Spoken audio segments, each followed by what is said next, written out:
Escola Bereana, hoje a lição de número 5. Acho engraçado, né? Há poucos dias a gente está falando, estamos começando, iniciando, né, o trimestre, né? Já estamos na lição 5. Quando a gente vai ver, daqui a pouco já acabou, né, o trimestre, né? Estamos caminhando já para o final do ano. Maravilha. Lição 5, a santificação como fruto da justificação. Ainda no livro de Romanos, né, lições poderosíssimas da palavra de Deus, tem sido bênção para nós aqui. E hoje vamos receber um querido, né, um homem de Deus, um dos nossos professores aqui. Confesso a vocês que eu tenho cada vez ficado mais fã desse rapaz, porque ele é bom. Com certeza vai trazer para a gente aqui uma ministração abençoada da parte de Deus. Então eu gostaria que vocês recebessem com muito carinho, com muito amor no coração, com muita alegria, né, como diz, né? Muita alegria na alma, né, o nosso querido professor André William.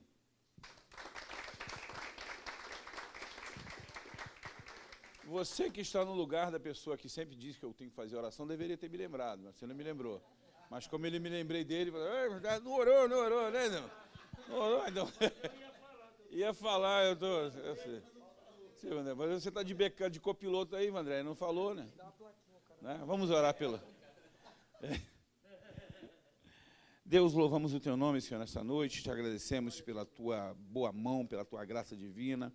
Pedimos a Deus uma bênção toda especial sobre a vida do André, que vai ministrar para nós, que a tua palavra, Senhor, possa impregnar, Senhor, a vida dele, Senhor, possa preencher, Senhor, cada parte, Senhor, do seu ser, que ele possa, Deus, transmitir para nós, Senhor, a verdade, Senhor, pura, verdadeira, reta, que ele possa estar cheio, Senhor, da tua palavra, e a tua palavra é o próprio Cristo, Senhor, que ele possa estar cheio do teu Espírito Santo para conduzir-nos, Senhor, no estudo dessa lição. Abençoa, Deus, o teu servo, dá a ele a tua graça, faz, ó Deus, com que ele seja um farol de luz a transmitir, Senhor, as verdades do teu reino. Muito obrigado, Deus, por esta noite, agradecemos pelos nossos amigos que estão aqui, pelos internautas que estão nos assistindo, que possamos, ó Deus, ter uma noite de aprendizado na tua presença, é o que nós te pedimos no nome de Jesus. Amém. Só para lembrar para vocês um negócio interessante, hoje eu estava voltando, estava falando para o pessoal, estava voltando agora de um evento, a gente foi no presídio agora, para comemorar os 15 anos de atuação da EBD, da Escola Bíblica Dominical no presídio. Um evento muito bacana, teve algumas autoridades, algumas pessoas presentes lá. Poxa, um evento maravilhoso para a glória de Deus. Então, algumas autoridades permitiram, outras autoridades já estavam lá, né? Receberam de bom grado a palavra, né? Deus abençoe, gente. André. Irmãos, que a graça e a paz de nosso Senhor Jesus Cristo seja com todos. Amém. Quero bendizer o Deus e Pai de nosso Senhor Jesus Cristo, o qual nos abençoou com todas as bênçãos espirituais em Cristo Jesus. Como diz Paulo em Efésios 1:4, que nos elegeu nele antes da fundação do mundo para que fôssemos santos e irrepreensíveis nele em amor. Deus nos escolheu para um caminho de santidade. Louvado seja Deus por isso. Louva a Deus por essa oportunidade, pela vida do pastor Ronaldo e de Vanei, todo o corpo que conduz esse trabalho de explanação, de publicidade da palavra de Deus. Quantos estão felizes por estar na casa de Deus aqui? Amém. Sexta-feira chuvosa, sei que o irmão trabalhou a semana toda, mas se está aqui essa noite é porque ama a palavra de Deus. Amém? Deus te recompensará por causa disso. Amém.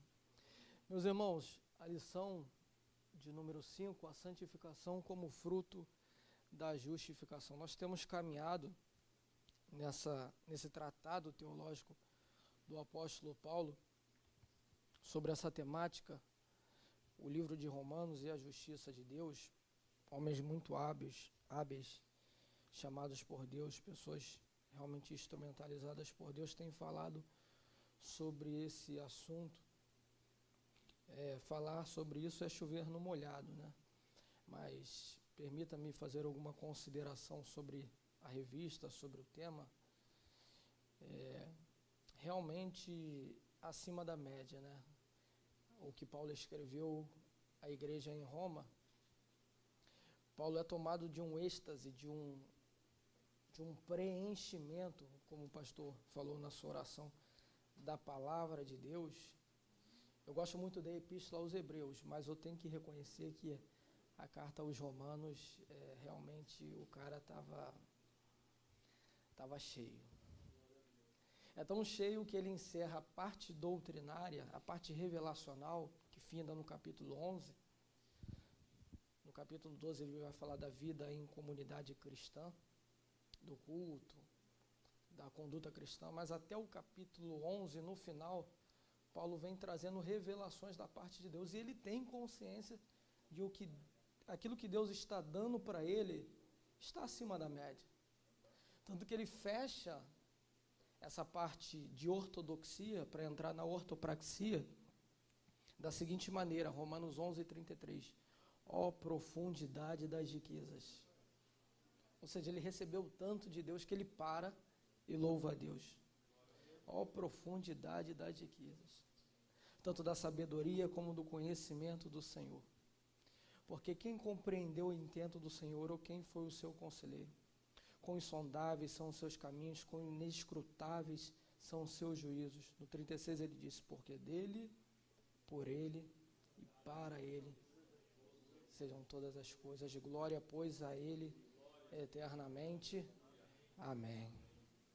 Então vamos participar um pouco dessa revelação aqui que Deus tem dado, sob medida a cada um de nós, e tentar entender um pouco da santidade que Deus exige de nós.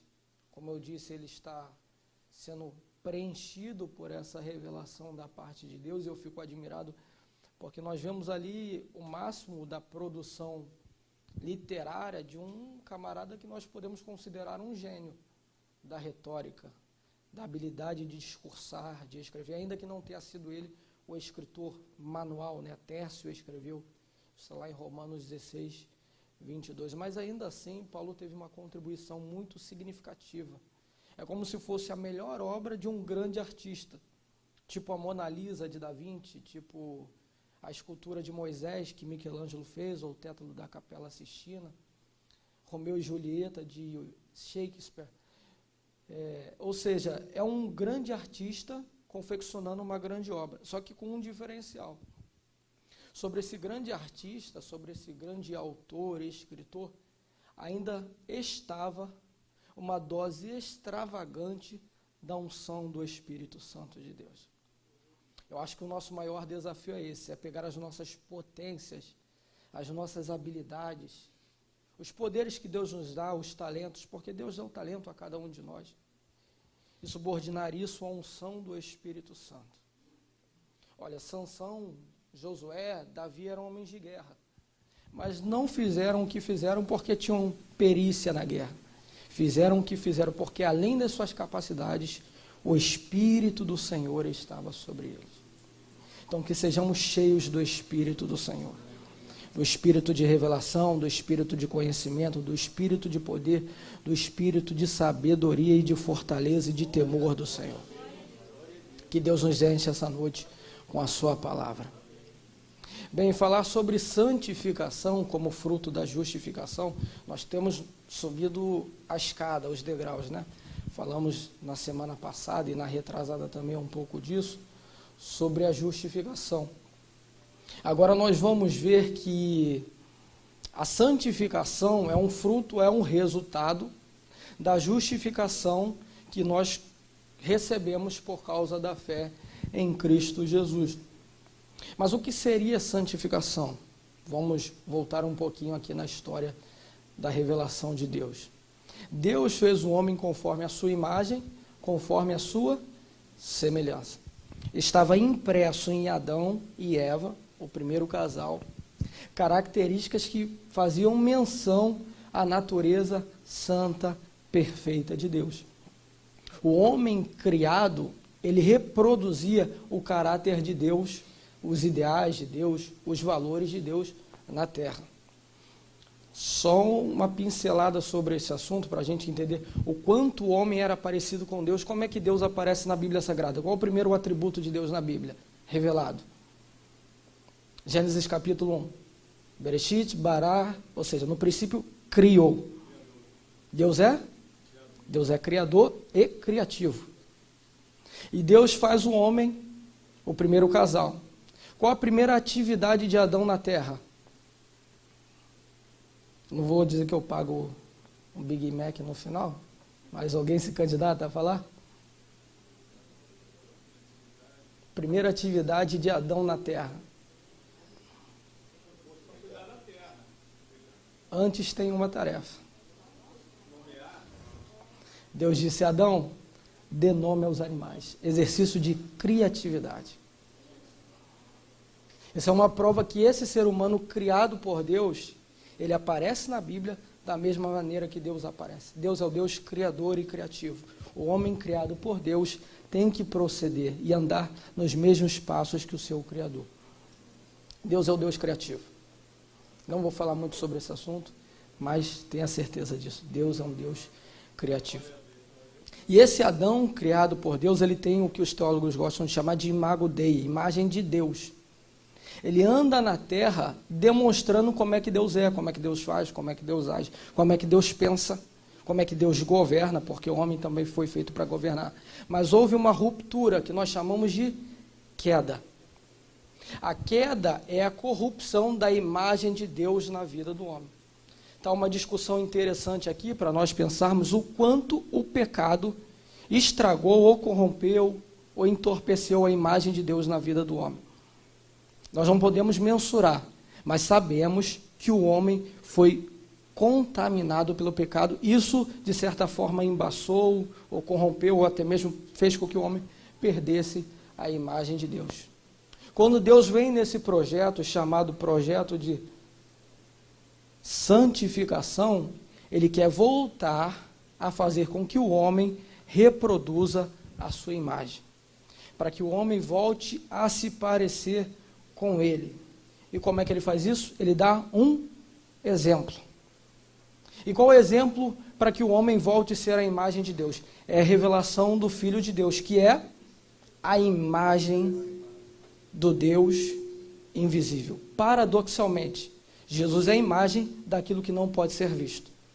Aquilo que o céu esconde, que é a natureza do próprio Deus, agora é revelado em Jesus de forma exemplar, a fim de que ele seja o primogênito dentre muitos. É o que está escrito em Romanos 8, versículo 29. Jesus veio revelar e aplicar a santidade de Deus, de forma que possamos andar na sua santidade.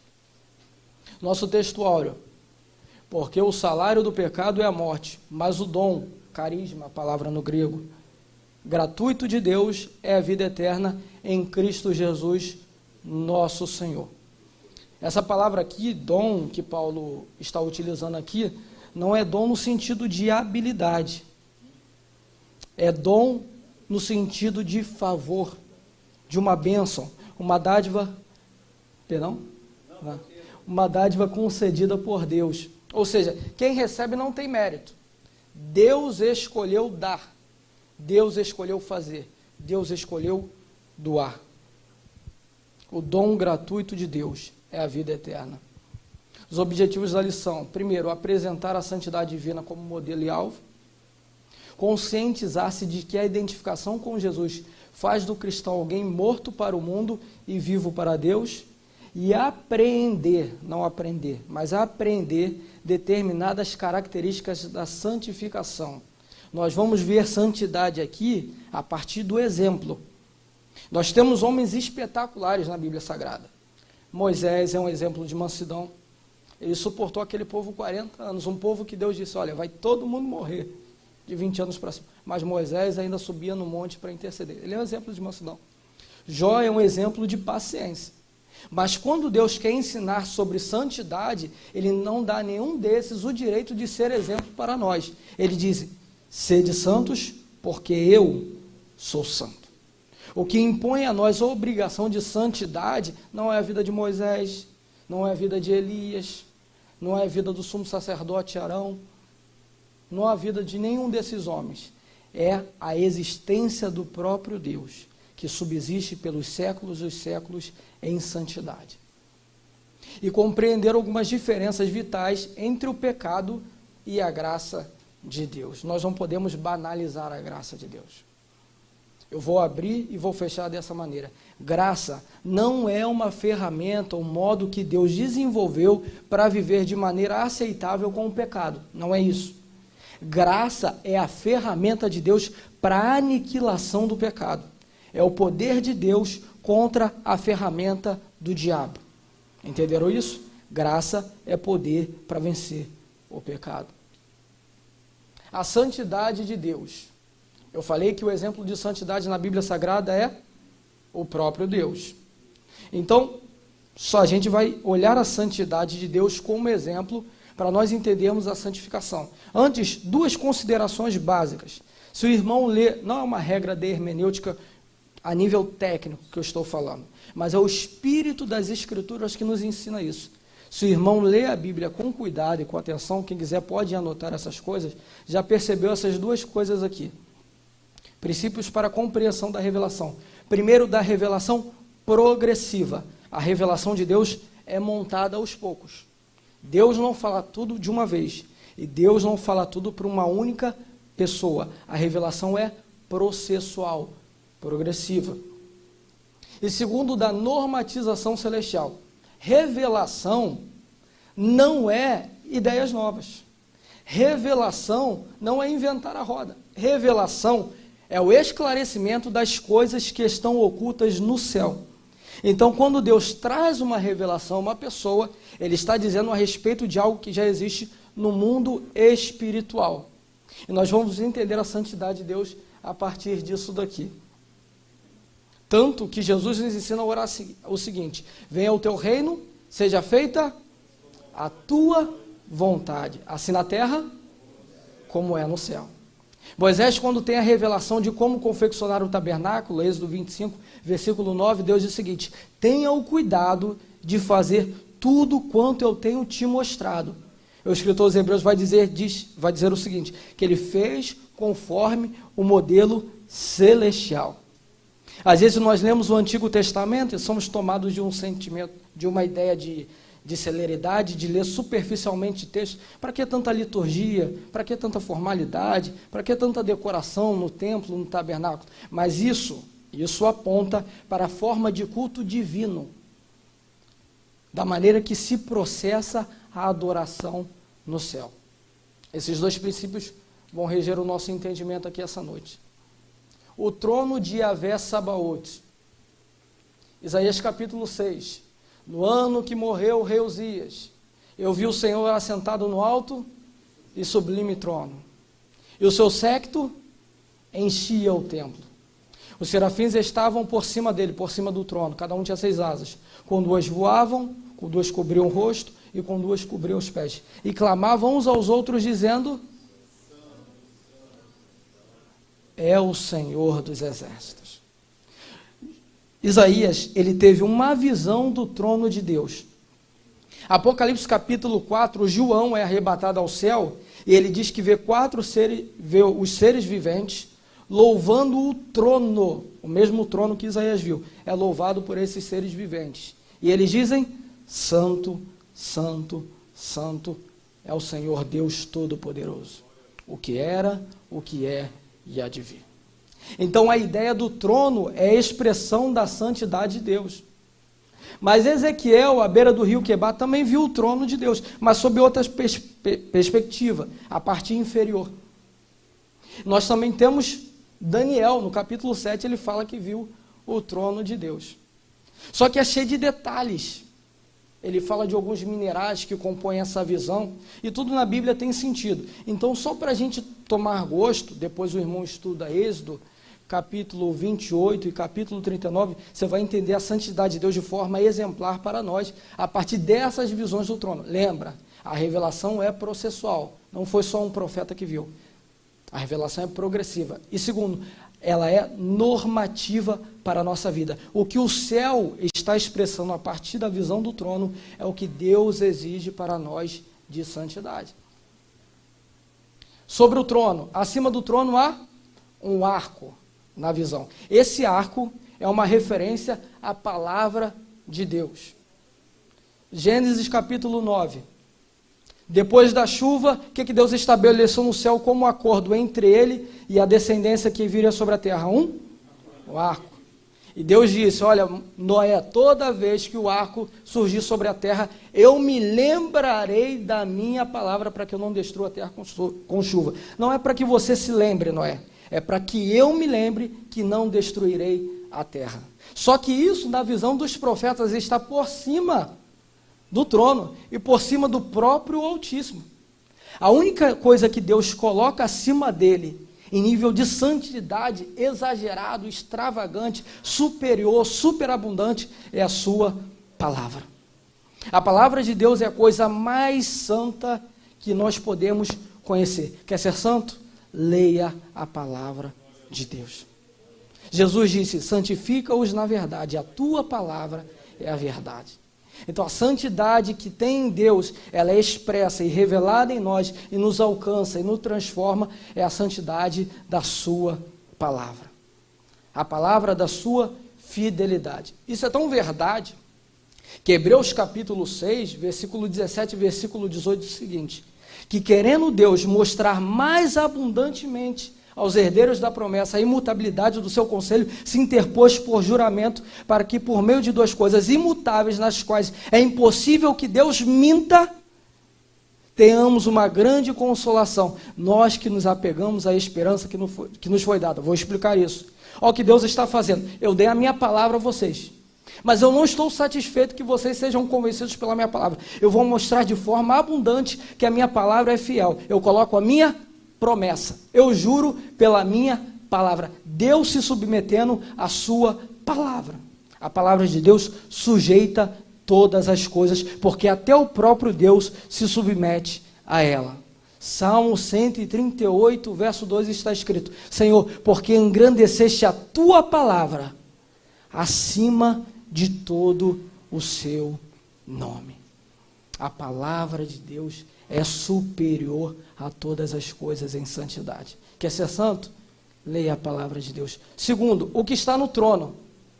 Ele jaspe e sardônio. Não dá tempo de falar isso, não dá tempo de falar. Mas isso aqui, conforme Êxodo capítulo 28 e Êxodo capítulo 39, somado a Gênesis 49 e Deuteronômio capítulo 32, mais especificamente, é uma referência à tribo de Benjamim. Essa volta toda, depois o irmão confere os textos que eu falei, você vai entender isso. Porque no peitoral de Arão havia pedras, e cada pedra representava uma tribo de Israel. Essa aqui, que era a última, representava a tribo de Benjamim. E Jacó, quando vai falar de Benjamim, ele fala de Benjamim como uma espécie de animal feroz. Mas o que isso faz alusão à santidade de Deus? Pastor Ronaldo fez uma consideração aqui, se eu fosse Deus, o que eu faria? Eu seria implacável. Mas a ideia é essa, é que a santidade de Deus também é implacável. Tanto que qual é o principal homem da tribo de Benjamim na Bíblia Sagrada? Saul? Não, tem um que é mais destacável que ele. Paulo? Saulo de Tarso. Mas só que como Saulo aparece na Bíblia Sagrada? Como uma besta. Atos capítulo 9. E Saulo, respirando ameaças e morte contra os discípulos do Senhor.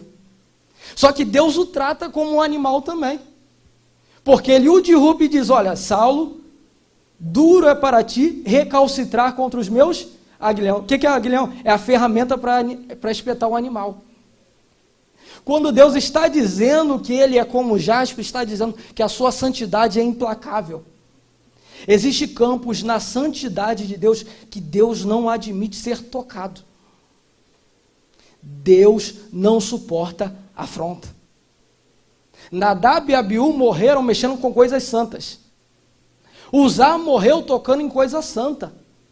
Ananias e Safira morreram mexendo com coisa santa, porque mentiram ao Espírito do Senhor, ao que está escrito em Atos capítulo 5. Então nós temos que ter muito temor para proceder diante da santidade de Deus, porque o nosso Deus é um Deus que é santo. Ele é como sardônico também. Isso aqui é uma referência à tribo de José. E o que é isso? Resistência. É a capacidade que Deus tem de não se contaminar. Jacó falou a respeito de José: ele suportará a afronta dos flecheiros. Está falando isso da capacidade de resistência, porque Deus não pode ser contaminado. Tiago capítulo 1, versículo 13 diz o seguinte: que alguém sendo tentado não diga, por Deus sou tentado, porque Deus não pode ser tentado pelo mal e a ninguém tenta. O pecado é um problema para toda criatura, menos para o Criador. Deus nunca se sentiu seduzido ou ameaçado pelo pecado. Deus é santo e é perfeitamente santo. Tudo se contamina, tudo estraga. Só uma coisa que não pode apodrecer: é o trono do Altíssimo. Porque Ele é a própria luz. Ele é a própria luz que dissipa as trevas. O próprio trono em si, ele é de safira. Isso é uma referência à tribo de Dan, que fala de justiça. Deus é justo. Hebreus capítulo 1, versículo 8 diz: mas o teu trono, ó Deus, subsiste para sempre. Cetro de justiça é o cetro do seu reino. Deus é santo porque Ele é justo. Ele se opõe ao mal. Toda a maldade cometida na terra, ou como o dia aconteceu no céu, é uma maldade, é um pecado contra Deus. Qualquer pecado, ainda que seja um pecado contra si próprio, você está ofendendo a santidade de Deus. Deus é justo. A base do trono, é a parte que eu mais gosto, ela é de cristal. Isso é uma referência à tribo de Naftali. E fala de beleza, porque Jacó disse que ele é como a gazela que inspira boas canções. Então a santidade de Deus é bela. Salmo 27, verso 4 diz o seguinte: uma coisa, me ajuda, pedi e há todos os dias para contemplar a formosura do Senhor. Deus é belo. Nós estamos aqui porque nós queremos contemplar a formosura de Deus. Salmo 96, verso 9 diz: adorai ao Senhor na beleza da sua santidade. Só que tem um detalhe: e temei diante dele todos os habitantes da terra. Ezequiel, quando viu essa base de cristal, ele disse que era muito bela, sim, mas causava temor. Não adianta só contemplar, você tem que reverenciar.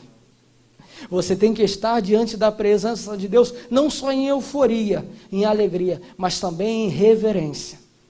Hebreus capítulo 12, versículo 28 e 29, diz o seguinte: nós que recebemos um reino inabalável, retenhamos a graça e sirvamos a Deus de maneira agradável, com temor e reverência, porque o nosso Deus é um fogo consumidor.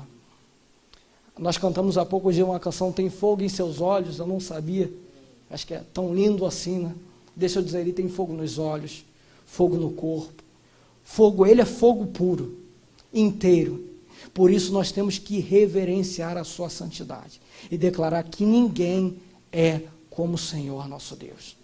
Isaías capítulo 40, versículo 25, Deus diz o seguinte: a quem me comparareis, para que eu lhe seja igual, diz o santo. Deus é santo, e ninguém é como Ele. E abaixo do trono, não fala de Deus especificamente, mas aqueles que servem, eles são feitos de berilo. É também uma joia, mas não é alusivo a Deus. Mas é interessante que até aqueles que estão debaixo do seu trono brilham, resplandecem. Isso fala da capacidade de Deus de nos contagiar pela sua santidade. Quem serve a Ele é santificado pela sua presença. Se nós servimos o altar, se nós servimos o trono, essa presença de Deus que é santa, nos santifica. Porque Ele disse a Israel: eu sou o Senhor que vos santifica. Sede santos, porque eu, Senhor, sou santo. Eu acho isso interessante. Antes de Deus exigir santidade, Ele diz: eu sou o Senhor que vos santifica. Agora, por causa disso, sede santos, porque eu sou santo. Essa parte aqui, o tripé de Romanos, Nós vamos focar na vida no Espírito, mas nós já temos falado sobre a justiça divina. Um pedaço interessante também na Epístola aos Romanos é o senhorio de Cristo. Paulo, eu falei que Paulo é muito habilidoso e propositalmente eu fiz essa introdução, porque Paulo, todo versículo não, mas diversas perícopes, que são pedaços de trecho, Paulo vai encerrando, por nosso Senhor Jesus Cristo. Quer ver? Abra aí em Romanos 4, versículo 24, por favor.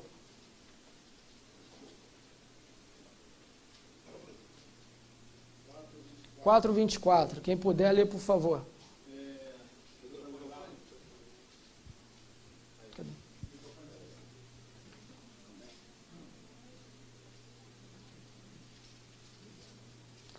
Romanos 4, 24.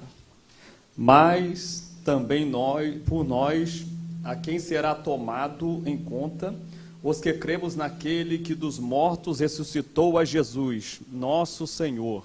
Jesus Cristo, nosso Senhor. Romanos 5, 1. Sendo, pois, justificados pela fé, temos paz com Deus por nosso Senhor Jesus Cristo. Nosso Senhor Jesus Cristo. Eu chamo isso de seção Kyrios Remon, que quer dizer Senhor nosso. Paulo está escrevendo para Roma, onde está sentado César, que é Senhor, chamado Kyrios. Mas ele está dizendo, Jesus Cristo, nosso Senhor. Ele explica as bênçãos da nova vida em Cristo a partir do senhorio de Cristo Jesus, o nosso textuário, porque o salário do pecado é a morte, mas o dom gratuito de Deus é a vida eterna por Cristo Jesus, nosso Senhor. Tudo está vinculado ao senhorio de Cristo. E Romanos capítulo 8, versículo 39. Mas quem nos separará do amor de Deus que está em Cristo Jesus, nosso Senhor. Essas bênçãos nós alcançamos por causa do senhorio de Cristo. E a vida no Espírito, é uma terceira parte da Epístola aos Romanos. O Espírito, isso é interessante, você gravar isso. É originador, causador e promotor de vida, da vida natural, da vida espiritual e da vida eterna. O Espírito do Senhor é o agente responsável pela vida. Toda a vida que existe, seja ela espiritual ou material, natural, física, né, procede do Espírito Santo. Mortos para o mundo e vivos para Deus. Aqui no capítulo 6, que é o nosso texto bíblico básico, Paulo vai usar a ideia do batismo como uma referência à morte de Jesus. Ele está dizendo o seguinte, aqui capítulo 6, versículo 3. Ficou um pouquinho claro? Eu vou ler para os irmãos. Ou não sabeis que todos quanto fomos batizados em Jesus Cristo, fomos batizados na sua morte? Qual a ideia? Que nós fomos mergulhados no corpo de Cristo juntamente com ele. Paulo depois defende isso aos Gálatas. Já estou crucificado com Cristo. Não vivo mais eu, mas Cristo vive em mim. Só que se o batismo representa também a morte de Jesus, a ressurreição representa a nossa vida. Verso 4. Para que, como Cristo ressuscitou dos mortos, pela glória do Pai, assim andemos nós também em novidade de vida. Se nós morremos com Ele na sua morte, nós também ressuscitamos com Ele na sua ressurreição. E eu acho isso maravilhoso na Escritura. Acho isso excelente, porque Deus escolheu fazer da sepultura o nosso nascedouro. Nós nascemos no lugar onde Jesus ressuscitou, que é uma sepultura. A beleza do Evangelho é que no Evangelho, quem nasce duas vezes só morre uma. E quem nasce uma vez morre duas. Por quê? Por causa da ressurreição em Cristo Jesus. Quem nasceu de novo na água e no Espírito não verá a segunda morte. Mas quem não nasceu de novo, nasceu somente uma vez, para esses é a morte final, ou segunda morte no Apocalipse. Mas nós somos da vida. Não da vida para o mundo, mas da vida para Deus. A morte vicária objetiva a aquisição plena dos gemidos. Na morte, Jesus paga o preço. E na ressurreição ele leva a mercadoria. A vida que Jesus abdicou na cruz, agora é vivida por nós. Isso é interessante, meus irmãos. Quando Jesus bradou na cruz o tetelestai, que é está consumado, a expressão é essa: eu paguei a dívida, está pago. Só que Jesus não comprou e largou de mão. 3 dias depois ele voltou para buscar a mercadoria. E disse: esses que têm ressuscitado comigo, agora são meus. Assim como a minha morte foi em lugar da morte deles, a vida deles é em lugar da minha vida. A vida deles agora me pertence. Eu, você, nós não vivemos mais. Cristo vive em nós. Amém? Os irmãos podem dizer amém por causa disso? O efeito da morte é a remissão. Vamos separar as coisas aqui. O efeito da morte é o resgate. Por que fomos resgatados? Porque Jesus morreu na cruz. E o efeito da ressurreição é a santificação. O que é a ressurreição? Qual o poder da ressurreição? É a santificação. Quem não crê no sacrifício de Jesus, na sua morte, nega o resgate. Mas também o crente que não vive em santificação nega o poder da ressurreição. A ideia de Paulo é essa, em Romanos capítulo 6, versículo 3 e versículo 4. Agora, como esperar salvação para aquele que nega o sacrifício de Jesus? Mas também seria muito injusto esperar salvação para aquele que nega o poder da ressurreição. E o poder da ressurreição se chama santificação do nosso corpo. Porque sem santificação ninguém verá o Senhor. Deus coloca isso como requisito. Deus só é acessível para aqueles que são puros. Jesus disse em Mateus capítulo 5, versículo 8, bem-aventurados os limpos de coração. Por quê? Porque verão a Deus. Só verá a Deus aquele que é limpo de coração. Quem subirá ao monte santo do Senhor? Quem estará no seu santo lugar? Aquele que é limpo de mãos e puro de coração. Então, para acessar a presença de Deus, nós temos que viver em santidade, viver em santificação. Eu falei que o Espírito Santo é o responsável pela vida. Toda a vida, espiritual ou não, depende do Espírito Santo. A vida natural, Eliú, o mancebo que aparece lá nos diálogos do livro de Jó, o último a falar, ele diz em Jó 33, 4, o Espírito do Senhor me fez, o sopro do Todo-Poderoso me deu a vida. O Espírito Santo. Deus resolveu criar e Ele criou a partir da sua palavra, que é o Filho. Mas para que essas coisas ganhassem vida, ganhassem ânimo, foi necessário o Espírito Santo entrar em ação. Isso é faculdade do Espírito Santo, da vida. Salmo 104, verso 27 em diante, diz o seguinte: todos esperam de ti, ó Deus, que lhes dê o mantimento em tempo oportuno. Então Deus dá um mantimento a todas as pessoas. Dando-lhes tu, recolhe. Estende-lhe as mãos e enche-lhes de bens. Se lhes vira o rosto, ficam perturbados. Se lhes tira a respiração, logo morrem. Mas envia o teu Espírito e são criados. E assim renovas a face da terra. Até a vida natural depende da ação do Espírito Santo. Ele é promotor de vida. O Espírito da ressurreição, o Espírito Santo, também é o Espírito que ressuscitou a Jesus. Nós lemos que ele foi ressuscitado não para a glória do Pai, mas pela glória do Pai. Isso é uma referência ao Espírito Santo, porque outra coisa que não dá tempo de explicar aqui, mas o Espírito Santo é a própria glória de Deus. É Ele que embeleza as coisas de Deus, na terra e nos céus.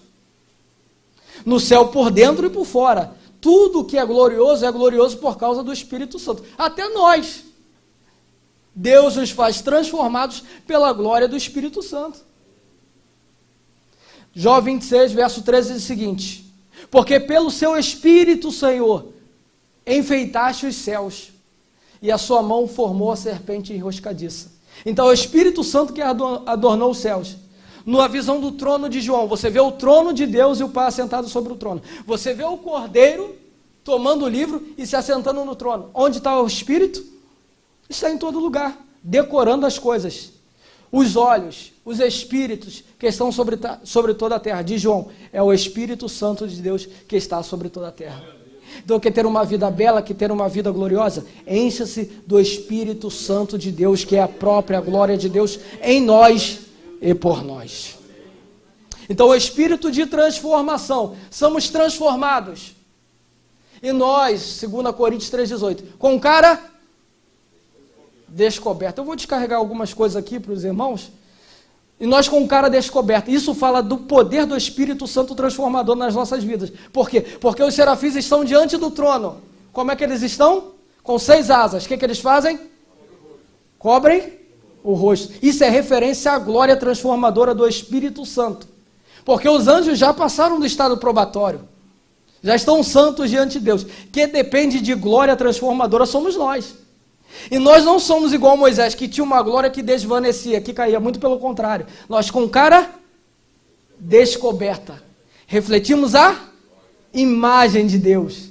E somos convertidos na mesma imagem, de glória em glória. O que é isso? O Espírito Santo a cada dia está nos aproximando à imagem que Deus quer em nós, que é a imagem do próprio Filho de Deus. Então o Espírito da ressurreição é o Espírito de transformação, que tirou o corpo de Jesus, morto e dilacerado da cruz, furado, que perdeu o seu sangue, que perdeu o líquido, desidratado. Esse corpo ressuscitou, transformado no terceiro dia. E diz Paulo, e se o Espírito que ressuscitou a Jesus Cristo dentre os mortos habita em vós, também ressuscitará o vosso corpo mortal para viver em novidade de vida. Então o Espírito Santo está operando em nós para nos dar uma vida transformada.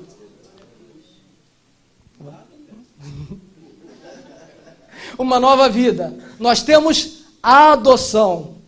Nós não temos só uma vida natural, nós temos uma nova vida, por causa do Espírito Santo. Porque todos aqueles que são guiados pelo Espírito de Deus, esses são filhos de Deus. Qual o sinal que você é filho de Deus? Que o Espírito de Deus te guia. É como se ele fosse o teu condutor. Se você é filho de Deus, o Espírito Santo é o tutor que Deus enviou para cuidar de você. Nós somos guiados. E o texto ali nos trata como criança, porque nós clamamos Abba. E Abba é paizinho. O que Paulo está dizendo? Se você é filho de Deus, se você é filhinho de Deus, ele envia o teu Espírito para pegar na sua mão e te conduzir e te fazer andar numa nova vida a cada dia, em cada momento. O Espírito Santo nos dá uma nova vida. E o Espírito Santo nos dá vida eterna. Só teremos vida eterna por causa da presença do Espírito Santo. Porque o Espírito Santo, ele nos marca para a vida eterna. Efésios 4:30. E não entristeçais o Espírito, no qual está selado para o dia da redenção. Então Deus sabe aqueles que são seus. Por quê? Porque o Espírito Santo é um selo de que a vida eterna já está sobre você.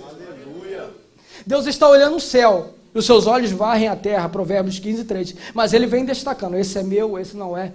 Esse é meu, esse está comigo. Por quê? Porque o Espírito Santo está naquele que é de Deus. Se sois guiados pelo Espírito de Deus, vocês são filhos de Deus. Características da santificação. A ideia de Deus é de integralidade do ser. Eu citei 2 textos aqui. Eu citei Salmo 24, a partir do verso 3, quem subirá ao monte do santo do Senhor, ou quem permanecerá no seu santo lugar, que é um salmo messiânico, fala de Jesus. Esse que é perfeito é Jesus, ali no texto, tá? Porque o verso 6 diz, essa é a geração dos que buscam a tua face, ó Deus de Jacó, levantai, ó portas, as vossas cabeças. É uma referência a Jesus. Mas limpo de mãos, obras, e puro de coração, pensamentos, intenções. Tiago 4, verso 8, chegai-vos a Deus, e Ele se achegará a vós. Limpai as mãos, pecadores, e vós que sois de duplo ânimo, purificai os vossos corações. O que Deus quer de nós? Deus quer tudo. Ele quer a integralidade do nosso ser. Deus mirou o homem completo. E Ele quer a totalidade da existência do indivíduo. Todas as áreas da nossa vida têm de ser inundadas pela presença do Espírito Santo que nos santifica. Eu estou muito batendo nessa tecla porque Romanos capítulo 1, versículo 4, diz que Ele é o Espírito de santificação. Então toda a santificação que temos só é possível por causa da presença do Espírito Santo. Então convém tratar o Espírito Santo com muito cuidado. Isso é um segredo que, queira Deus, nós nos despertemos para isso. A última coisa que Deus dá para a humanidade é o seu Espírito. E quando o homem se contamina, a primeira coisa que ele retira é o seu Espírito. Gênesis capítulo 6, verso 3, se eu não me engano, Deus diz o seguinte: não contenderá para sempre o meu Espírito com o homem, porque este é carne ou mortal. O que Deus está dizendo? Por causa da corrupção da terra, eu vou tirar o meu Espírito, porque Deus poupa o seu Espírito. Porque o Espírito é santo. O Espírito dele é santo. Jesus falou em João 16, verso 7 em diante, ele diz: é melhor que eu vá, porque se eu não for, o Consolador não virá. Mas se eu for, o enviarei, e ele estará com vocês. E quando ele vier, convencerá o mundo do pecado, da justiça e do juízo. Primeiro, teve de haver resgate, remissão, para depois Deus enviar o seu Espírito Santo. Então nós temos que proceder no máximo de santidade possível. Por quê? Porque o Espírito de Deus, ele é santo, ele só habita em lugar puro. Salmo 93, verso 5: muito fiéis, ó Deus, são os teus testemunhos, e a tua casa convém a santidade. A habitação de Deus tem que ser santa. Então vamos lá. Primeiro, a santificação do Espírito. Instantaneamente, quando o homem se converte, a primeira coisa santificada é o Espírito, porque o Espírito já pertence a Deus. Quando morre, diz Salomão, o Espírito torna para Deus que o criou, porque o Espírito é o fôlego de vida e é a parte de contato de Deus com o homem. A questão é que quando o homem está em pecado, o seu espírito está mortificado. E quem prevalece? A carne, a natureza caída, que vive em oposição a Deus. A carne só busca a sua autossatisfação. A carne só quer agradar-se. A carne só busca o bem para si. Ela não quer saber de Deus e não quer nem saber do indivíduo que pratica o pecado.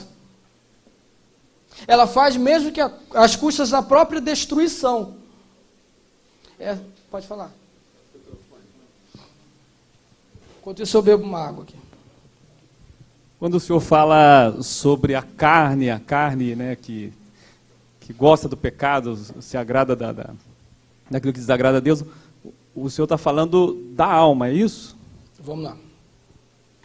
O que é carne? Carne não é corpo, não é alma, não é espírito. Carne é a natureza caída que passou a existir por causa do pecado de Adão, que quer mortificar a nossa carne, quer corromper a nossa carne, quer corromper a nossa alma e quer destruir o nosso corpo. É um ímpeto maligno no sentido de buscar o mal. Paulo diz, Romanos capítulo 8, se não me engano capítulo 8, porque a inclinação da carne é a morte. Ela busca as coisas mesmo que isso lhe custe destruição. Então é a natureza que nós chamamos teologicamente de natureza adâmica, natureza caída. Às vezes a gente confunde carne com corpo. Não é isso. Ela trabalha no corpo, ela trabalha na alma, ela mortifica o espírito, mas ela não é nenhuma dessas coisas. É uma natureza adâmica que compõe a cada um de nós.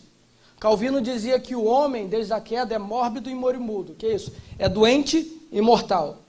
Crente ou não crente, nós somos mórbidos e moribundos. Estamos sujeitos à morte e a nossa carne está enferma. Nós temos uma lepra espiritual que carregamos, que é a natureza adâmica. A questão é que quando o homem vive em pecado, isso agrava. Eu posso ter carne e ainda assim o meu espírito lutar contra a minha carne, é o que diz Gálatas 5,16. O espírito guerreia contra a carne e a carne guerreia contra o espírito. Por quê? Porque o espírito quer derrubar a carne, para que faça restabelecer a vontade de Deus. Só que a carne quer matar o espírito, para que ela predomine e pratique as obras do mal, que é Gálatas 5,19. Mas as obras da carne são manifestas, quais são? Prostituição, impureza, lascívia, idolatria, feitiçaria. São 15 itens, não dá para falar todos aqui. Mas a carne é uma natureza caída. Então vamos fazer separação. Porque senão a gente vai entrar numa coisa aqui, de que o corpo é mau. O corpo não é mau. O corpo é para o Senhor. O corpo é para a habitação do Espírito Santo. Deus fez um ser humano que comia, que se relacionava, coisas próprias do corpo. Mas isso foi corrompido pela natureza caída, chamada carne. Efésios capítulo 2, versículo 1. E vos vivificou quando nós estávamos mortos em ofensas e delitos. Agora o poder da ressurreição, versículo 6. E nos ressuscitou juntamente com ele, e nos fez assentar nos lugares celestiais em Cristo Jesus. Então esse ser humano, que era dominado pela carne, agora ele tem um espírito que foi santificado. E o espírito sempre vai querer a Deus. Sempre. Porque o espírito é a ligação do homem com Deus. Jesus falou para os discípulos lá, ó, eles não queriam orar, né? Jesus, no momento de agonia, falou, vocês não podem vigiar comigo? Vigiai e orai, porque o espírito está pronto. Mas a carne é fraca. O espírito quer Deus, mas a carne quer tudo que não é de Deus. André, mas só que quando... O que o apóstolo Paulo fala aos Gálatas é essa ideia de contraponto à carne, que é uma consequência natural do pecado que nós herdamos, é a questão do fortalecimento por via do Espírito. Quando você falou sobre a ideia do Espírito preencher, adornar toda a humanidade, o ser humano e a própria criação de Deus, é uma ideia de que até que se cumpra, por exemplo, Paulo vai tratar sobre isso aqui também em Romanos, a ideia de glorificação, o homem ele vai estar sempre condicionado a essa inclinação. Essa inclinação ela é dominada pelo preenchimento com o Espírito Santo. Se você for ver até os eventos escatológicos, o momento em que a igreja for arrebatada, a ausência do Espírito de Deus aqui na Terra vai ser o quê? Vai dar cabo a uma desconfiguração total de equilíbrio da humanidade. E se você for ver, por exemplo, o milênio vai ter o quê? Maior plenitude da presença de Deus, mas não a ausência da carne do ser humano. Então tem fases da história humana em que o homem ele vai estar sempre dependendo do Espírito Santo de Deus, até que ele tenha uma natureza diferente dessa, que vai ser, né, pelo fator do cumprimento aí da promessa de Deus para o ser humano na eternidade. Correto, está perfeito. O teólogo Luiz Sepúlveda diz, a carne é fraca e o espírito é sem vergonha. Isso não tem um aporte bíblico, Mateus 26:41 está diferente. Então vamos lá, o nosso espírito vivificado, só que nós temos a alma. A alma, eu vou tratar a alma aqui como consciência, onde reside a ideia, o pensamento. Eu vou dar um destaque especial a esse item, subitem aqui, falar de santificação da alma, porque é uma parte que nós ignoramos um pouco. Porque nascer de novo também é transformação mental. Porque nós temos a mente de Cristo. Vou tratar aqui Romanos capítulo 12.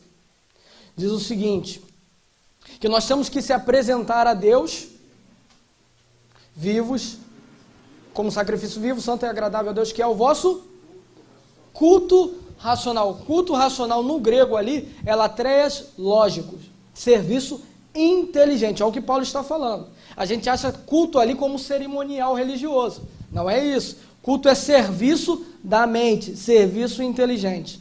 Ele vai dizer, e não vos conformeis. Sabe o que é conformeis ali? Esquemáticos. Esquemáticos, a ideia de entrar dentro de esquema.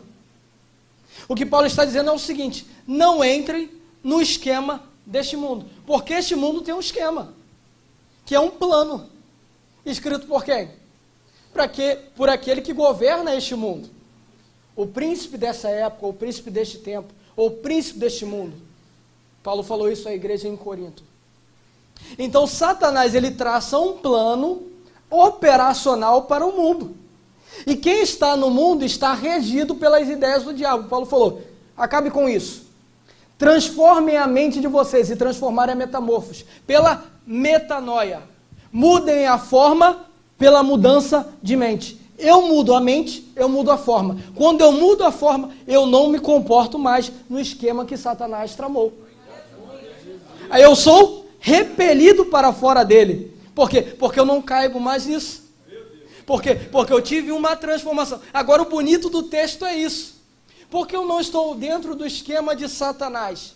Porque eu tive uma transformação de mente que irradiou para o exterior do meu corpo. Ou seja, eu mudei a mente, eu mudei a forma. Eu mudei a essência, eu transformei a aparência. Então a santidade de Deus é uma santidade que começa na alma, transforma o corpo e energiza o espírito para uma nova vida na presença de Deus, que o mundo já não aceita mais. Louve a Deus, é o Deus que vos santifica. Aí olha o que Paulo diz, 2 Coríntios capítulo 10, versículo 4 e versículo 5. Porque as armas da nossa milícia não são carnais, mas poderosas em Deus para a destruição de fortaleza, desfazendo todo o conselho e altivez que se levanta contra o conhecimento de Deus. Aí Paulo diz, levando cativo todo raciocínio à obediência de Cristo. Jesus é maravilhoso. Ele não só ganhou, não só nos ganhou no mundo, ele nos ganhou, nos capturou e diz, olha, a sua mente agora é minha escrava. Ela pensa do jeito que eu faço ela pensar, porque todo pensamento é levado prisioneiro à obediência de Cristo. Porque a santidade é expressa no corpo, porque a mente entendeu que só pode viver de acordo com a ideia que Deus colocou dentro dela. Isso é santificação da alma. Isso é transformação do nosso ser interior. Aí nós entramos num dilema, porque quando muitos se convertem, acham que isso é imposto de maneira exterior. Não, é algo que começa aqui dentro. E quando floresce Satanás e o mundo não pode resistir, porque dentro você está imundado pela santidade de Deus que o Espírito Santo está provocando em você. Acho que vale a pena, desculpa, de novo. Pode falar. Eu acho que vale a pena, é uma dúvida que eu tenho há muitos anos e eu cheguei na aula meditando nela, é Isaías capítulo 6. Que ele diz, né, quando ele viu o trono, que o senhor mesmo citou, ai de mim que sou um homem de impuros lábios, né, e habito no meio de um povo, né, de impuro também. Aí ele diz que um anjo pegou Matenais do trono e tocou, o serafim. Isso, desculpa, o serafim tocou os lábios dele, mas o que me fazia meditar muito, né, durante esses anos todos, eu ficava pensando, como que o pecado dele foi tirado, né, pela brasa do trono de Deus, que ele diz que o pecado dele foi tirado. Então, com essa explicação do Senhor, eu pude agora, aleluia, contemplar isso sendo executado ali no momento, porque eu entendo que foi um efeito, o efeito é esse aí, né, uma metanoia tremenda, que houve na cabeça, no espírito, né, de Isaías naquele momento, justamente essa santificação, né, essa condição pecaminosa que com certeza ele se viu ali, mas ele sentiu uma liberdade, né, espiritual, né? O pecado dele saiu. Aí eu posso me lembrar das pessoas que nem eu conheci, que pela primeira vez veio à igreja, era viciado, né, como eu conheci um alcoólatra, saiu da igreja, nunca mais pôs uma gota de álcool na boca. Eu creio que é exatamente isso que o senhor explicou aí. Glória a Deus. É uma transformação. Eu tenho uma impressão bem própria, né, particularizar os irmãos.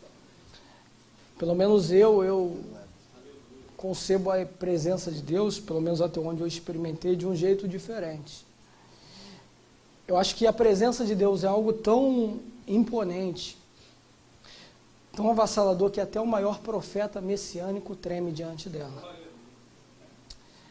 As pessoas às vezes se exaltam muito por manifestações espirituais, mas até onde eu vi, a vontade que eu tenho diante da presença de Deus é de cavar um buraco e se esconder, porque Deus é santo. Jó capítulo 15, versículo 15, diz, ele faz. Olha o que o amigo de Jó diz, que Deus não confia nos seus santos, e nem os céus são puros diante dos seus olhos. Nem os céus são puros diante de Deus. Jó capítulo 4, versículo 18 mesmo, ele diz, que Deus não confia nos seus servos, e até nos seus anjos Deus vê loucura. Até nos anjos Deus vê loucura. Por exemplo, lá por ocasião, na visão de Micaías, quando Deus planeja, a ideia é essa, a morte de Acabe. A Bíblia diz que Deus senta no seu conselho e diz, olha, quem tem uma ideia aí pode falar. Um espírito fala de um jeito, o espírito fala... Eu imagino Deus colocando a mão na cabeça e pensando, meu eu, não meu Deus, é meu eu. O que esse anjo está pensando da vida se eu for fazer o que ele diz? É que Deus é santo. Até aquelas coisas que para nós são impressionantes em perfeição, para Deus não são nada. Por isso os serafins cobrem o rosto, os querubins que estão à base do trono, eles cobrem o corpo, porque Deus é santo. Quando Deus brilha, tudo se apaga. Deus é santo e transformador. Mas não é a presença que só aniquila. Quem se arrepende, igual o profeta, é transformado pela sua presença santificadora. Santificação do corpo. E tudo culmina aqui. Espírito, alma, chegamos ao corpo. É um processo. 2 Coríntios 7:1. Nós, pois, que temos tais promessas, purificamos o nosso corpo e o nosso espírito de toda a imundície. O nosso corpo e o nosso espírito de toda a imundície, aperfeiçoando a nossa santificação no temor do Senhor. Aqui 1 Tessalonicenses 5:23 fala sobre a plenitude, espírito, alma e corpo sendo santificado. Por quê? Porque o corpo é o que expressa os nossos atos e os nossos pensamentos. Pelo corpo nós manifestamos as nossas obras. Então essa santidade que começa no espírito, invade a alma, ela vai transbordar no corpo. Aí diz Paulo à igreja em Corinto, fugir da prostituição, porque todo aquele que peca, peca fora do corpo, mas aquele que se prostitui, peca contra o próprio corpo. Ou não sabeis vós que o vosso corpo é templo do Espírito Santo, proveniente de Deus, e que não sois de vós mesmos? Por isso glorificai a Deus com o vosso corpo e com o vosso espírito, os quais pertencem a Deus. Nós vivemos numa guerra, Spurgeon chamava isso de um homem dual. É a carne e o espírito, na nova criatura, brigando para ter o controle. Mas quando Deus começa a fortificar, e esse processo começa a acontecer, como 2 Coríntios capítulo 7, versículo 1, aperfeiçoando a nossa santificação no temor do Senhor, o Espírito Santo começa a se comunicar com o nosso espírito, para falar para a nossa alma, para ordenar o nosso corpo, olha, não faça isso, não seja assim, porque o Deus que habita em você é santo. É assim que se expressa a santidade de Deus em nós, pela comunicação do Espírito Santo, doutrinando o nosso corpo para viver em obediência. Não, quando a aula está muito boa, aqui você tem uma cota para atrapalhar a aula. Essa questão de habitação é interessante. Se for estudar sobre a palavra hábito, tem a ver com essa ideia de morada.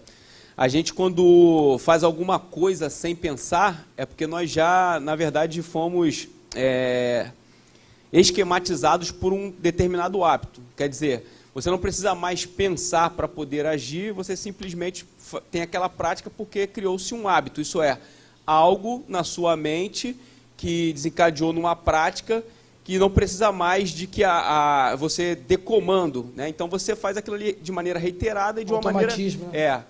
E é interessante isso, quanto mais você se enche do Espírito, isso é, quanto mais o Espírito habita em você, mais aquilo que você pratica tem a ver com a naturalidade do direcionamento de Deus. Por isso que quanto mais você se enche do Espírito, é como se o Espírito Santo lhe conduzisse, não mais você fizesse escolhas, mas é como se você, as pessoas falam, mergulhar no Espírito de Deus.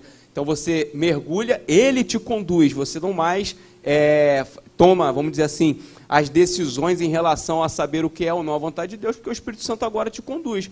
Você simplesmente tem uma prática condizente com o Espírito Santo, né? O que o irmão até estava falando também. Isso eu sempre fico meditando nisso, sobre automatismo. Como é que eu respondo a uma reação quando não dá tempo de pensar de como reagir? Porque o corpo, em tese, é só um invólucro. Ele obedece o que a mente manda. Mas o corpo, ele se vicia. O corpo gera hábito. O corpo desenvolve até espasmo, que é isso? Movimento muscular involuntário. Você não quer, mas faz. mexe o braço. Até nisso a carne contagia. Mas aqui o que Paulo está dizendo é o seguinte, que agora o seu corpo vai ser disciplinado pela mente de Cristo que habita na sua alma. Então, quando nós santificamos a mente, nós estamos doutrinando o nosso corpo para viver em obediência a Deus. A santidade doada, ainda falando sobre características da santidade. A concessão da santidade divina é fracionada, é de glória em glória, porém crescente. Deus objetiva restaurar a imago Dei, a imagem de Deus, a fim de que sejamos semelhantes a Cristo. A ideia de Deus é essa: olhar para nós e ver semelhança com Cristo Jesus. A luz que irradia de Deus à humanidade, está lá em João capítulo 1, versículo 4, nele estava a luz e a vida era a luz dos homens. Em nós e por nós, Cristo faz espalhar a sua luz. Propositalmente eu montei aquele quadro sobre a santidade de Deus, para nós entendermos como é que a nossa santidade tem que se dar nessa terra. Primeiro, a nossa santidade tem que ser intensiva. Intensiva, ela não pode parar. 1 Pedro capítulo 1, a partir do versículo 15. Assim como é santo aquele que vos chamou, sede vós santos em toda a vossa maneira de viver, porque está escrito, sede santos, porque eu sou santo. E se invocais por Pai aquele que sem acepção de pessoas julga cada um segundo a sua obra, ou andai com temor pelo tempo da vossa peregrinação, porque não foi com prata, nem ouro, ou coisas corruptíveis semelhantes a essa, que fosse resgatados a vossa vã maneira de viver, que por tradição recebeste de vossos pais, mas com sangue precioso, imaculado de Jesus Cristo, como de um cordeiro imaculado. Então nós temos de ser santos intensamente, em todo momento. Por quê? Porque foi com o sangue de Jesus. Você não estava com preço baixo e alguém comprou barato. Não, foi o preço de sangue. Aonde nós estivermos, onde agirmos, em qualquer área da nossa vida, nós temos que ser santos. Se nós invocamos a Deus por Pai, nós temos que andar com temor durante toda a nossa peregrinação, porque Deus é intensamente santo. Esse é o cântico cantado diante dele, pelos serafins, pelos 4 seres viventes: santo, santo, santo. E essa santidade ele te doou. Você está participando do processo de santificação. Eu tenho que ser intensamente santo, sem parar. A santidade de Deus, ela é progressiva, ela aumenta. Na nossa vida, ela aumenta. Apocalipse capítulo 22, verso 11, está escrito: quem é santo, santifique-se mais. Eu tenho que cada dia ser mais santo. A vereda do justo é como luz da aurora, que vai brilhando mais e mais, até ser dia perfeito. Nós temos que ser progressivos nisso, aumentando.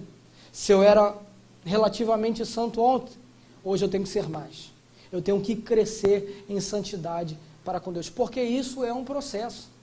Seguir a paz com todos e a santificação é um processo, sem a qual ninguém verá o Senhor. Deus, quando vier buscar a sua igreja por através de Jesus Cristo, Ele não quer um santo pronto e acabado. Ele quer te ver num processo melhorando. Sem santificação, ou seja, sem o processo, ninguém verá o Senhor. Se o irmão está estagnado, hoje é hora de retomar. Melhore, cresça em santidade, porque Ele é o Deus que nos santifica. Queria entender como alguém concebe ter uma vida de salvo sem pensar no processo de santificação. Não consigo conceber essa ideia. É o que depois nós vamos falar sobre o poder da graça.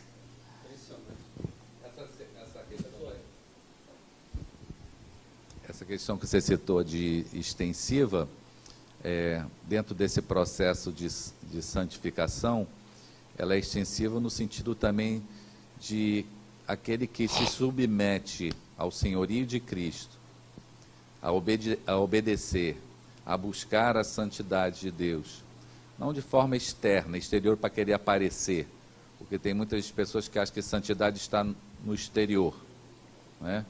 Ainda que A santidade interna reflete também no seu exterior, não de forma hipócrita, né?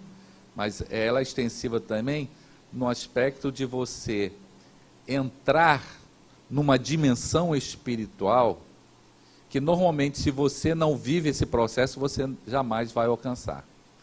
Por isso, ela é extensiva também nesse aspecto também. Te leva a um outro patamar. Você nunca vai ficar na superfície. Estagnado. Você vai sempre se aprofundar nas coisas do Espírito. Não ia falar não, mas o pastor me animou com essa palavra sobre extensiva aqui. Eu estou falando a aula toda que a nossa santidade tem que reproduzir a santidade de Deus. A santidade de Deus se espalha. Êxodo capítulo 3, está Moisés no monte, Horebe, monte de Deus, mas até aquele momento ninguém tinha visto Deus naquele lugar, foi a primeira vez, mas o texto chama de monte de Deus. Deus aparece a Moisés e falou, tira, por quê? O lugar que pisa é santo. Deus naquele dia santificou o monte Horebe. Só que passado cerca de 40 anos depois, está Josué diante de Jericó, e você conhece a fama de Jericó. Jericó é uma terra de maldição. Só que um varão apresenta-se para Josué com uma espada desembainhada na mão. Josué já gostava também e falou, você é um dos nossos ou é contra nós? Ele falou, nem uma coisa nem outra, eu sou o príncipe dos exércitos de Deus. Ele dobra o seu joelho e diz, então o que diz o Senhor a esse servo? Ele diz, só vim aqui dizer uma coisa, tira a sandália do teu pé, porque a terra que você pisa é santa. O que faz de Horebe ser santo e o que faz de Jericó ser santo, se Jericó é terra de maldição e Horebe nem é terra santa? É a presença de Deus. Deus chegou no lugar, é santo. Agora, como isso se aplica a nós? 1 Coríntios capítulo 7, versículo 14, Paulo diz, e agora, o marido da mulher crente é santificado pela mulher, e a mulher descrente é santificada pelo marido. De outra maneira, os seus filhos seriam impuros, mas agora são santos. Por quê? Porque se você é santo, quem não é na sua casa passará a ser, porque a presença de Deus, ela espalha.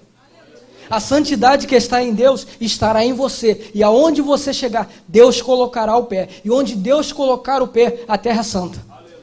Deus fica a bandeira, aqui é meu, então onde eu estou, tende a haver santidade. Aonde você chegar, o ambiente tem que mudar, porque Deus está santificando pessoas e lugares por causa da presença dele na sua vida. Impedimentos para a santificação. A falta de comunhão é impeditivo. O ponto 2 aqui. 1 João capítulo 1, versículo 7. Mas se andarmos na luz, como na luz ele está, temos... E o sangue de Jesus Cristo? Calma aí. Se eu não ando em comunhão com os outros, eu tenho purificação? Não. O que João está dizendo é o seguinte. Se eu não ando em comunhão, eu não tenho purificação. Seguir a paz com... E a santificação sem a qual ninguém verá. Se eu não tenho paz com meu irmão, eu não tenho santificação. O que a Bíblia está dizendo é o seguinte, eu até destravo santificação sobre você, diz o Senhor, mas você tem que ter comunhão uns com os outros. Se você tiver, eu te santifico. Práticas impuras. O pecado tira a presença de Deus de nós. E não entristeçais o Espírito Santo. O Espírito Santo tem uma hipersensibilidade ao pecado. 3. O desprezo pela palavra. A palavra de Deus é o que nos santifica. Se você não praticar a sua vida pela palavra de Deus, você jamais será santo. Caminhando para o final. O pecado e a graça de Deus. Romanos capítulo 5, Paulo fala sobre isso. A força de Deus em oposição ao pecado se chama graça. Graça não é só perdão de pecados. Graça é poder contra o pecado. O Senhor se opõe veementemente ao pecado, no mundo e na igreja. Tolerar a iniquidade é tornar ineficaz o poder santificação de Deus, que é a graça. Então a graça, repetindo, não é uma ferramenta, um ambiente comum que ele consiga conviver com o pecado, não é isso. Graça, como Paulo diz no capítulo 6 de Romanos, é a aniquilação do nosso corpo mortal. Aqui ele está fazendo referência à natureza adâmica, à carne. A graça é uma ferramenta de Deus para subjugar, para você ter poder para vencer o pecado. Isso é a graça de Deus. Ela é diferente do pecado. Nós estamos entrando numa linha muito perigosa de tolerância de banalização da graça de Deus. Não, Deus continua sendo Deus santo. Ele falou para Israel no deserto e falou para a igreja na nova aliança: sede santos, porque eu sou santo. Ou seja, isso não dependia de Moisés e nem de nenhum dos profetas do Antigo Testamento. É porque o Deus que anda no meio do seu povo é um Deus santo. A graça é uma força remidora e capacitadora que emana de Deus. Por ela é exercitado o perdão dos pecados e a aniquilação do velho homem. Busquemos os trabalhos da graça, que são, primeiro, desfazer a condenação de morte herdada de Adão. Primeiro, o trabalho da graça, ela vai lá atrás e desfaz o problema que Adão criou. E o segundo, o efeito da graça, é refazer uma nova criatura à semelhança de Cristo. Então a graça não está só atuando no prejuízo que Adão causou, não. Ela está refazendo essa criatura à semelhança de Cristo Jesus. Deus não possui inimigos equivalentes. Nem o diabo, nem o inferno, nem o pecado estão em pé de igualdade com Deus. Mas Deus tem inimigos posicionais. Quem são seus inimigos? Todo aquele que se opõe à sua vontade. Todo aquele que vive no pecado se torna inimigo de Deus. A graça de Deus luta contra a força do pecado na carne, a presença do pecado no corpo, o domínio do pecado no mundo e a consequência entorpecedora do pecado na mente. A graça fortifica, a graça santifica, a graça liberta, a graça salva. A graça é poder de Deus para a salvação. Em conclusão, aqui o que Paulo está falando em suma é o seguinte: que a nova vida, a vida que nós herdamos por causa da ressurreição de Cristo, é a vida no Espírito.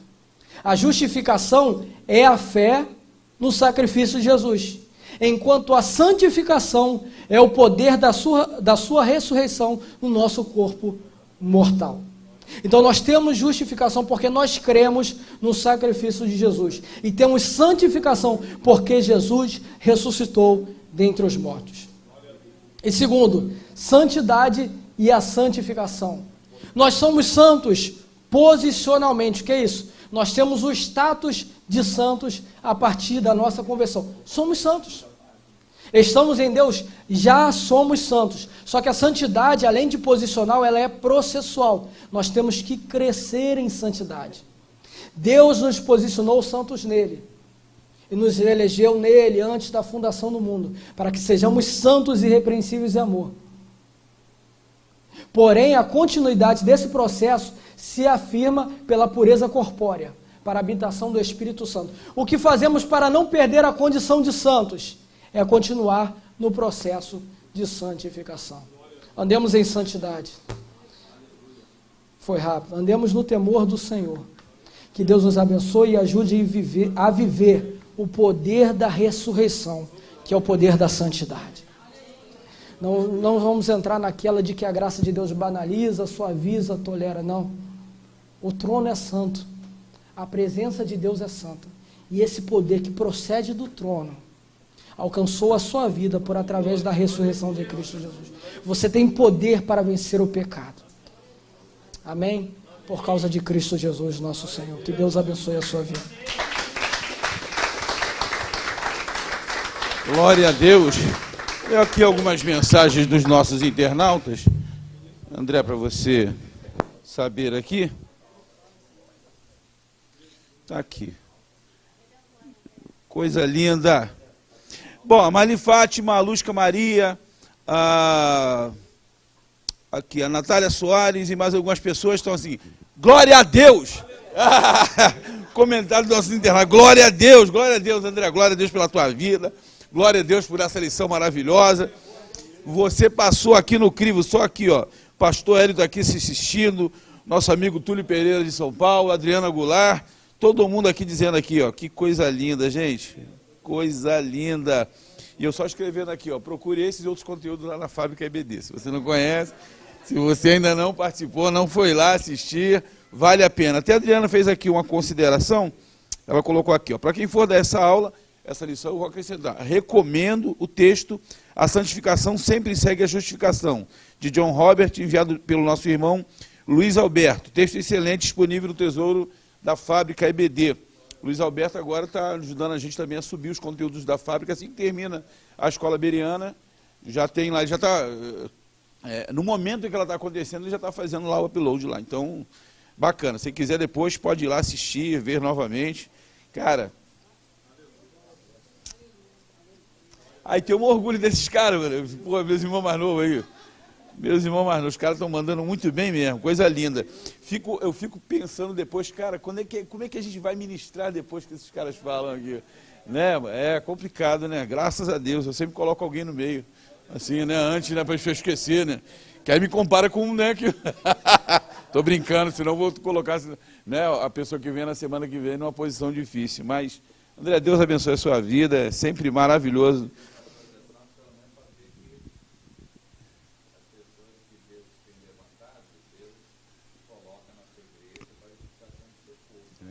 É verdade.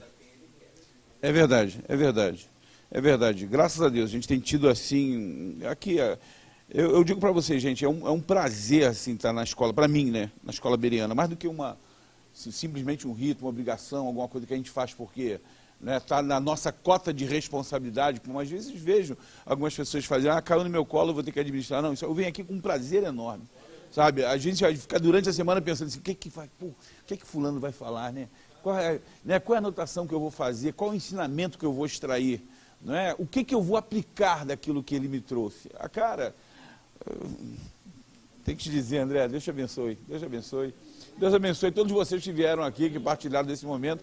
Eu fico pensando, né? Às vezes, algumas vezes, talvez eu possa contar nos dedos das mãos, né? Às vezes que eu não pude assistir a bereana presencialmente. Cara, eu sei que o pessoal do lado, né, vibra e tal, do lado de fora, assistindo e tal, mas, cara, não é a mesma coisa, mano. Não é a mesma coisa. Não é. Você que está próximo aqui, cara, faça, venha. Choveu um pouquinho, às vezes a pessoa desanima, né? Choveu. Eu fiquei mais de uma hora e meia no trânsito para vir de Bangu, que saí hoje sei lá, os 15 anos de escola bíblica no presídio, eu saí de lá, para vir para cá. Não sou egresso do sistema penitenciário, não. Fui lá visitar, né? Mas levei mais de uma hora e meia. Que alguém pode dizer, esse doidão saiu da penitenciária hoje, não. Lá não dei manicômio judiciário, não. Eu entrei e saí lá na boa, né? Foi até engraçado quando a gente estava embora, né? Indo embora, você acha que o pastor Jamil, de repente, ele está me assistindo aqui? Que eu tinha recomendado, André, o pastor Jamil disse, vou ministrar essa lição. Eu falei, então presta atenção, né? O professor André vai ministrar hoje. Então, talvez o pastor Jamil estava lá me escutando. Aí o pastor Jamil estava falando com um rapaz, que cometeu um deslize lá, estava apenado, estava para sair, né? E o rapaz se queixando com ele, dizendo, não, rapaz, aproveita o tempo que você está aqui e tal, né? O rapaz canta muito bem, prega bem, né? Prega bem, falando aqui, para você ser bênção aqui e tal. Aí nós saímos e o pastor Jamil ficou esquecido. E daqui a pouco vem ele correndo. O senhor falou, pode ficar aí, né? Tá, mas na hora né? Sentiu a pressão, né, mano? Sentiu a pressão, né? Maravilha, André, Deus abençoe. Vamos. Quantos agradecem aqui a vida do André? Vou perguntar para a tua esposa, está orgulhosa? Está orgulhosa dele? Tá, né? Coisa linda, né? André, hoje vai ter massagem no pé, beijinho. Maravilha. Glória a Deus. Meu amor, senta aqui, vou te fazer um carinho, que coisa linda. Vamos orar. Fernando, por favor, pastor Fernando. Uma oração aqui abençoada. Eu vou dar uma sugestão para vocês ainda, quem não assistiu, quiser assistir. Já falei da fábrica, nós temos conteúdos novos lá no Interbible. O Interbible são os devocionais que todos os adolescentes aqui do nosso campo, vários meninos estão escrevendo coisas lindas na fábrica. O Interbible está sendo atualizado. Nós ontem subimos mais 5 artigos devocionais de meninos aqui de todo o Brasil, não é? De Natal, de Pernambuco, de Recife, aqui do Rio. Cara, coisa assim, lavra muito boa. E além disso, quem não pôde assistir, se puder depois assistir, vale muito a pena a live dessa semana sobre doutrinação nas escolas. Interessantíssima. O doutor Tasso de Licurgo, pastor Tasso de Licurgo e o André Batalhão, professor André Batalhão, falaram sobre algumas coisas que estão aí perturbando aí as nossas famílias e a igreja brasileira. Então vale a pena você assistir. Estão gravados lá no YouTube e na fábrica também, no canal da fábrica.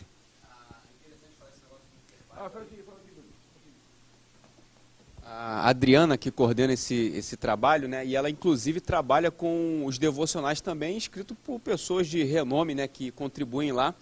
E, embora, né? Às vezes, as pessoas dizem, mas devocional escrito por adolescente, a impressão da Adriana, né? Que é uma professora e além também de ter muita habilidade nessa área, é de que tem muita produção dos adolescentes lá que estão no nível assim. Então, acho que vale a pena Vale a pena ir lá e visitar. Vou ver se eu compartilho nos grupos da Bereana para poder o pessoal acessar e ter uma ideia. Fernando, por favor. Glória a Deus. Meus irmãos, nós fomos tremendamente abençoados aqui, privilegiados. A Bíblia diz que o Senhor, subindo aos céus, deu dons aos homens, né? E deu ministérios. E um dos ministérios é o de mestre. E hoje nós tivemos aqui um mestre na palavra, que está no processo também, né? Está no processo e nos edificou bastante por meio da palavra. E diz que os ministérios são um elemento santificador da igreja, né? O mestre é um elemento santificador que Deus usa na igreja. Vocês que são mestres, estão aqui, os que estão nos ouvindo, vocês têm que ter o peso dessa responsabilidade. Nós estamos preparando um povo que vai em breve morar no céu. Conforme Paulo falou aos Efésios, querendo o aperfeiçoamento dos santos para a obra do ministério, para que apresentemos todo homem perfeito diante de Cristo. Esse é o nosso trabalho, irmãos. O trabalho do mestre é espinhoso, mas também é glorioso. Que Deus te abençoe, André, que Deus te use, que você cada dia mais se mantenha na presença de Deus, sendo cheio do Espírito Santo, busque cada dia mais conhecimento, porque eu sempre digo, na medida que nós nos preparamos mais, as oportunidades também vão aparecendo, tá bom? Você fez CDM não, né? Então você vai fazer esse ano, tá bom? Você é meu convidado, não convidei ninguém esse ano. Você vai ser meu convidado esse ano. Viu, pastor Ronaldo? Então, se você puder fazer, né? Estiver disponível, que vai ser duro, hein? Não vai ser mole, não. Mas, se Deus quiser, vai orando por isso também. Vamos levantar nossas mãos, né? Sem ira, sem mácula diante de Deus. Deixe que o Espírito Santo, esse Espírito que santifica, santificador por excelência, encha seu coração, né? Tire do seu coração tudo aquilo que tem te perturbado durante essa semana, tudo aquilo que tenha por acaso te incomodado, até você chegar aqui, porque eu creio que no momento que você ouviu a palavra, o poder do Espírito Santo que santifica, ele vai operar tudo aquilo que é da vontade dele para a sua vida. E não vai faltar nada na sua vida, em nome de Jesus. Te bendizemos, Espírito Santo, pela tua presença em nosso meio. Porque, Senhor, tu nos trouxestes aqui para a tua casa, para sentarmos na tua mesa e bebermos da fonte, Senhor, inesgotável que é a tua palavra. A tua palavra, Senhor, ela é pura, Senhor. Ela está colocada, conforme nós ouvimos aqui, acima de todas as coisas. Bendizemos ao teu nome, Senhor, por esse privilégio, por essa graça, porque nós não merecemos absolutamente nada. Tudo vem das tuas mãos, Senhor. Te agradecemos pela vida do teu filho, André, que nos trouxe, Senhor, essa ministração tão abençoada, que nos enriqueceu a todos. Mas nós não queremos somente ser ouvintes, Senhor. Nós queremos que a santificação seja algo contínuo, extensivo, progressivo, Senhor. E que nós possamos viver essa busca intensa da tua santidade, da tua presença. Porque a tua presença é melhor do que a vida, Senhor. É a tua presença que nos alegra. É a tua presença que nos enche de poder. É a tua presença, Senhor, que nos faz caminhar, saltar os obstáculos, ultrapassar as muralhas, superar, Senhor, a nós mesmos, Senhor, a nós mesmos. Te louvamos pela tua presença aqui, pela nossa igreja que tem aberto suas portas para o ensino da tua palavra.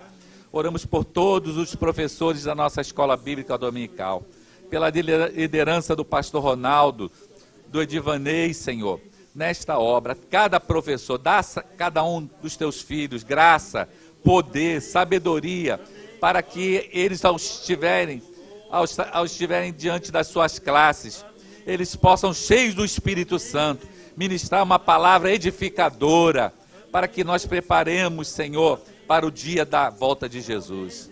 Nos leva de volta para nossos lares, debaixo da tua bênção, da tua paz, em nome de Jesus. Que a graça do Senhor Jesus seja sobre cada um, em nome de Jesus. Amém.